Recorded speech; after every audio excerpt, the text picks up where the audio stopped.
Oh, this is the new addition to the group. He's green, so he's going to be hard to see. That is another version of a Tarocco. It's the Livingston Tarocco. Sorry if the quality's a little off. They're a pretty interesting bird, especially their call. That's the male. The female is actually in there, but she's hiding. These two haven't been put together before, so should be interesting. Hopefully, I tell you what, they got some sharp claws. I was the one who had to get in the cage and catch the male. And yeah, I was using an otter net, and his claws were actually going through the net, so I don't know if you'll get to hear him or not. Kind of hoping he'll do his little call while I got the video going. I just fed them. We just put them in their pen today. They're sharing a pen with the pheasants that are in there. So they should get along. I mean, pheasants are a ground bird. But yeah, they're real pretty. Very, very, very pretty bird. Yeah, that's blurry. I don't like that. See if I can get close without spooking him. Hey, buddy. You can hear the toucans going on. What's up, Bubba? Huh? Hi. Very, very pretty. And of course, their neighbors are also Taraccos, the Valations. I should actually get in the pen with them so we can get a better look, because they're pretty too. All the Taraccos are pretty birds. But anyway, there's that, and I have to make an announcement, even though it's not going to get any views on YouTube, but it's going to be documented. It's pretty cool. The other day I was, well, actually yesterday, it wasn't the other day, but yesterday I was going to Charleston with the breeder, because he gets me to check the nest boxes, you know. I'm lean, so I'm flexible, so I'm able to get to some of the boxes that are in these birdhouses. But you have to almost be a contortionist. They're not set up very well in there. It's a very tight corridor, and you got to set up a step ladder, crawl up in between these boxes, and open a door to look in for eggs. And some of the macaws in there will absolutely come at your face. So I use a flashlight to let them chew on that while I'm looking around at the same time, and yeah, it's pretty insane. But anyway, on their way down to Charleston, South Carolina, at this bird farm, he brought up that he's going on vacation in 4 weeks with his partner, and they're going to Mexico or whatever. And I was joking when I brought it up. I'm like, oh yeah, now we have to throw a party. And he's like, well, as long as you clean up after you're done. I'm like, what? Well, shit, now I might actually have to do it now. I was just joking, but he wasn't. So I might actually be able to entertain a few guests, see if I can bring some of my friends down. I mean, like I said before on another video, I'm only 12 miles from the beach. There's a city nearby. We got a pool here. We got an outside kitchen. You can actually entertain some people. Plus there's a bathroom, pool house, and the whole top floor is basically mine. I don't even mind giving up my bedroom for the guests. I'll sleep on the couch. There's 3 bedrooms upstairs I can fill up, large beds. They're furnished. They're really nice. The cleaning ladies just hit the rooms, even mine. They moved all my crap around. But anyway, yeah, I think I actually might try to see if I can put something together in 4 weeks. Get some guests down here and, you know, have some fun. Respectably, of course. Within reason. Controlled environment.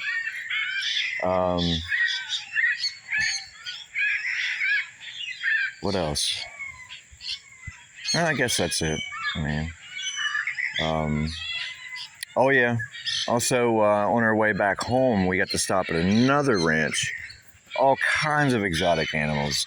I'm getting to meet a lot of wealthy people that's got amazing exotic animal farms and ranches and stuff. This one was beautiful, well laid out, real spread out, massive amount of property, groomed very well. She's thinking about opening it up to the public, giving tours. I mean, she's got signs up. She's got a room, a real nice enclosed room that's got, like, you know, its environment is real crystal clean and well kept. She's got monkeys. She's got tricolored lemurs. She's got, what are they called? The brown gruff lemurs. I got to hold one of them. You got to hold them at the base of their tail. But when you do, they're real cuddly. They're real fluffy and soft lemurs. They're cool. She's got she's got so many kangaroos. She's got, it's a type of ostrich. I can't remember what they're called. You got your emus, and then you got a smaller version. I'm really horrible with names, but I'm getting it. I'm learning a great deal hanging out with the breeder. It's freaking awesome. Absolutely love this stuff. Get to see the babies. She's got a couple of baby roos. I got to hold one. Oh, I fell in love with the roos, man. Little Joey and a little female. I think the breeder wants to get kangaroos here, which would be freaking awesome. She's got spider monkeys. She's got porcupines, the African versions that are like the size of a dog.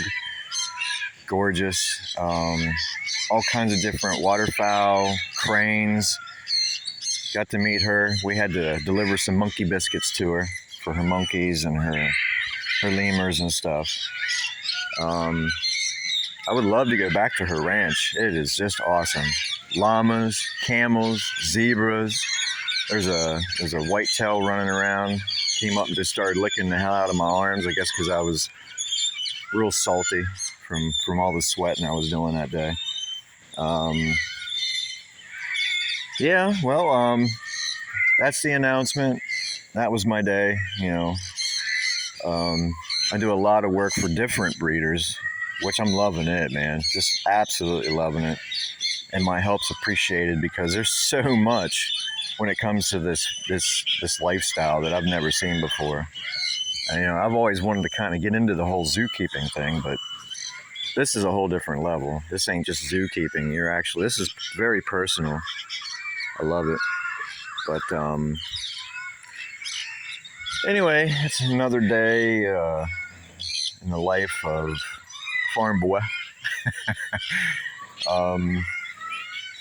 Yeah, I know I went off about just people and stuff the other day, but it is what it is. I'm gonna keep it on record because it's kind of a document on how I feel. It's gonna be my online diary, I guess. It's gonna be public. I don't care, you know, how people view me. I really don't care. Honestly, I'd rather deal with the truth than try to make other people happy. So, and people don't like the truth, then it's not my problem. It's, you know, truth is the truth. I suck it up and deal with it on a daily. You know, everyone has to at some point. You know, I believe, you know, if you give people the truth, then they can take all that information and utilize it the way it should be correctly. You know, and if they don't like it, then that's something they have to work out inside themselves. You know, the whole dark night of the soul ordeal. And people do get under my skin. I am human, but, you know, it's whatever. I'm willing to let things go in the past, you know, let people deal with their own things. I've had to deal with my karma, you know. I had my little rant, and, you know, I have to face the truth just like everyone else does. I'm pretty easy to get along with, so when people really, really, really focus negativity on me, there's a problem. There is a serious problem, and it's not me. You know, honestly, I don't care if people are going to be crummy people. I just put a distance between me and them. You know, if they're going to negatively oriented person, I'm just going to put space. I'm not going to try to ruin your life. I'm not going to try to judge you, because that's between you and the one creator. Not my problem. I'm not going to judge no one, because it's not for me to judge. I look at good and evil differently than most people. In my eyes, good and evil is a judgment call we make on people after the fact. It's a hindsight judgment call on people's actions after the deed's done. But, is that person truly a negatively oriented person, or just whatever action they take a mistake? So you're calling someone evil, even though they might have made a mistake and their heart was in the right place. So in my eyes, there is no such thing as good and evil. There's only identity. You're either a service to self or you are a service to others. So when it comes to the decisions we make and the actions we take, what's the intent behind it? Are you out to make some kind of a gain? You're looking for public recognition? All that in a bag of chips and the pickle? Or you're doing it because your heart's in the right place and you're trying to do the right thing, and it just isn't being taken that way. We all make mistakes. It's there for us to learn so we can become a better version of ourselves the next day. So I'm not trying to recap on the rant that I had the other night. I don't want to bring attention to no one or get people pissed off. But, just saying, just another piece of who I am inside. I actually wish the best for everyone. I really do. I don't care, And if you do bad things, then I hope you learn your lessons. I hope you learn that you can't get away with it. Even if you think you are, you can't hide the truth from the one creator. You just can't. And I know all that stuff is real. I believe in the one creator. We're all minute aspects of an infinite intelligence, all living out an experience. We came from love and we return to it. And it's your free will to be what you want in this lifetime. But honestly, how do you want it to turn out? If you align yourself with positive aspects and you live a better life, no hassle, no trauma, no stress. There's people out there getting negative stuff happen to them, that don't deserve it. But things will work out one way or the other. So, and I think I live a blessed life. This place looks really good, don't it? Looks real sharp. I did the landscaping with a weed eater the other day. It took me like 3 days. That was constant weed eating. I got rained out twice, but there's like 8 to 10 hours of just weed eating alone. That's not mowing, not just the mowing at all. We got a riding mower for it all. I did out by the road, the wall, around everything back here. I was a wreck when I was done. I just couldn't stop though. It looks so good. Just toot my own horn. That's all. Just toot my own horn. It's pretty though. Looks sharp. He should actually take little tours through here. Once we get all the cages redone, and some of them are starting to look rough. I have an idea for him for the lemurs. A real tall, big enclosure with a big 6x6 pole in the middle with 2x6s coming off in different directions with ropes and swings for them, like a big old man-made tree. That lady that I was talking about that has that ranch we stopped at yesterday, Emberwood, she's got an island with a large mulberry or elderberry tree. I forget what it's called. Massive tree right in the middle of the island. And it's called Lemur Island, and that's where they're all at. And because lemurs are so deathly afraid of water, she's got a bridge that leads over to it that's only like an inch under the water surface. They will not cross it. They're all stuck on that island. Massive tree to play on. But it's cool. They got a big house for them to sleep in, massive tree to play on. She says when she goes over to the bench, they all gather around her and eat from her hand.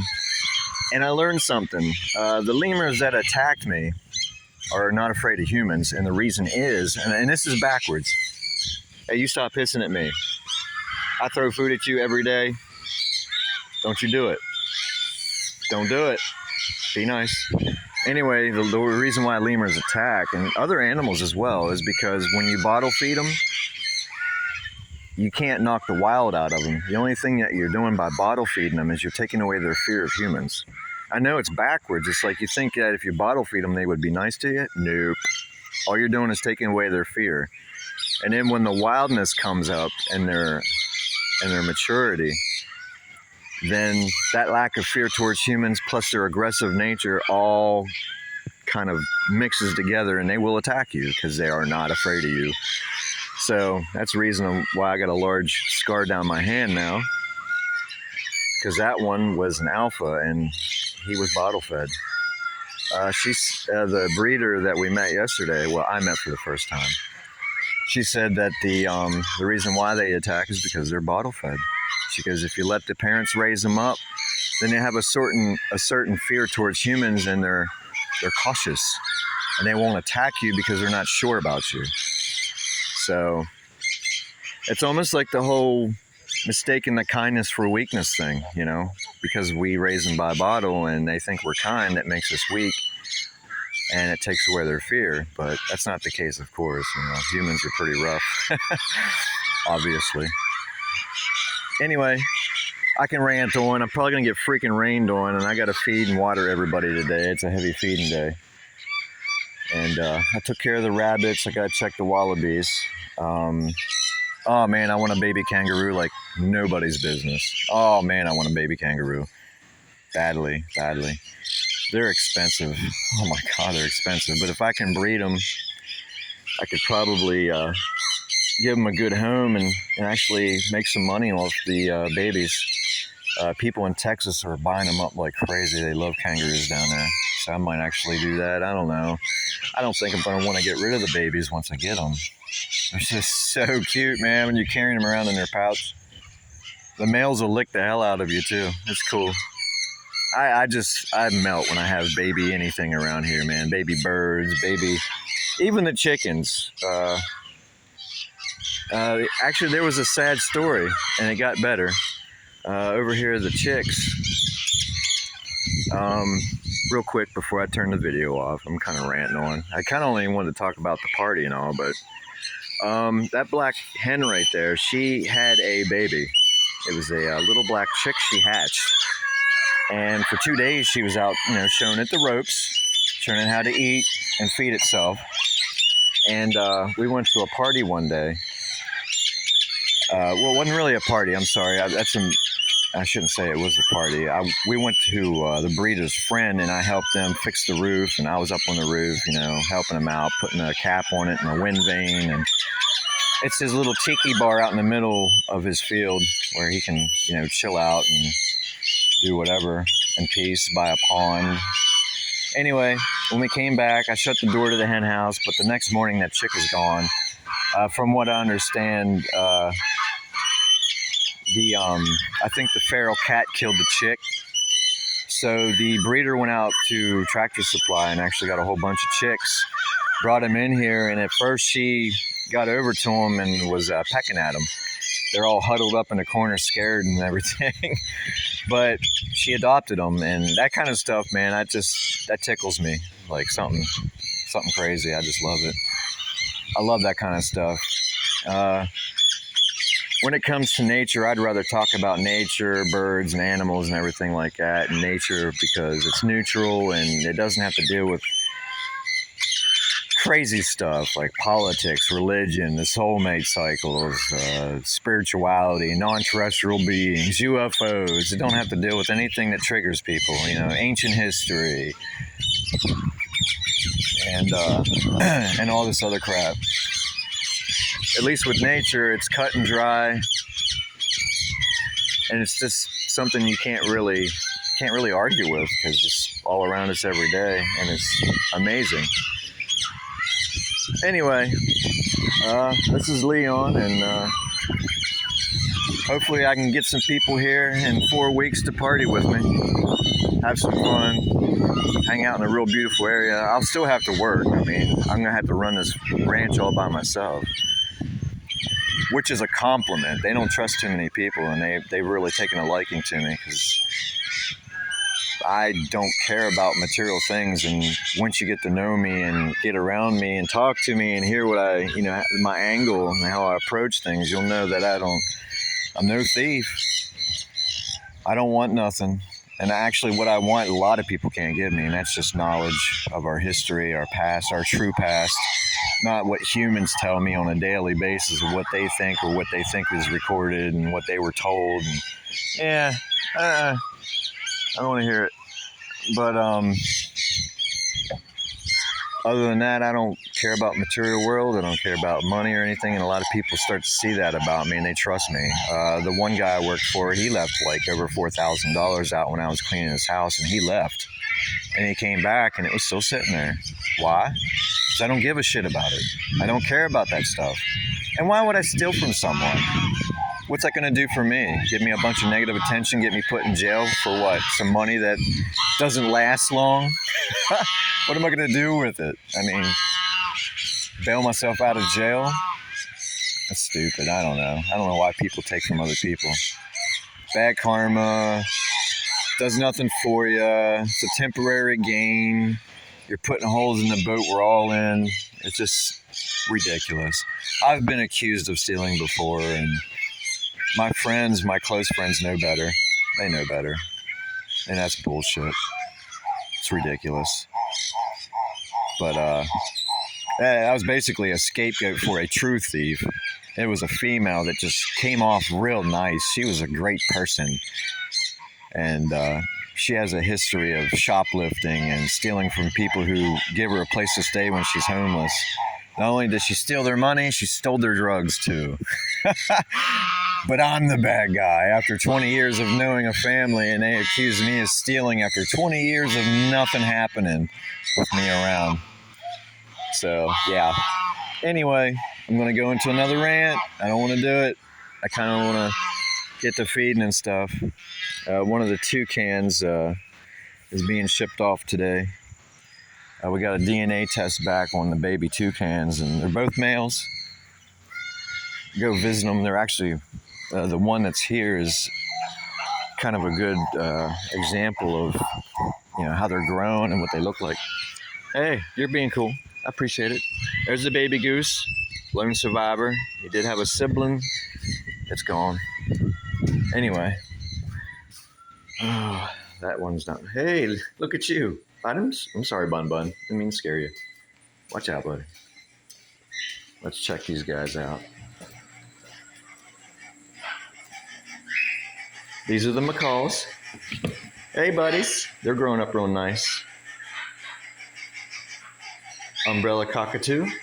A couple green cheeks. I'm sorry, they're called green cheeks. They're a conure. And there's the toucan. That's one of the babies. He's by himself now. Hey, buddy. He's growing up real nice, getting real pretty. He's got a home coming up to him. His little brother, his brother is going to Chicago today. Get him fed, and he's going on a plane. So this guy's got a home coming too. He's going to be going to, I think, the breeder at Emberwood. Well, people, I'm going to end this video because I can rant and talk about everything under the sun, especially Bossy here. Hey, Bossy. So, hi. What you doing, baby? She's not mean. She's been on my shoulder. She'll take food out of your mouth too.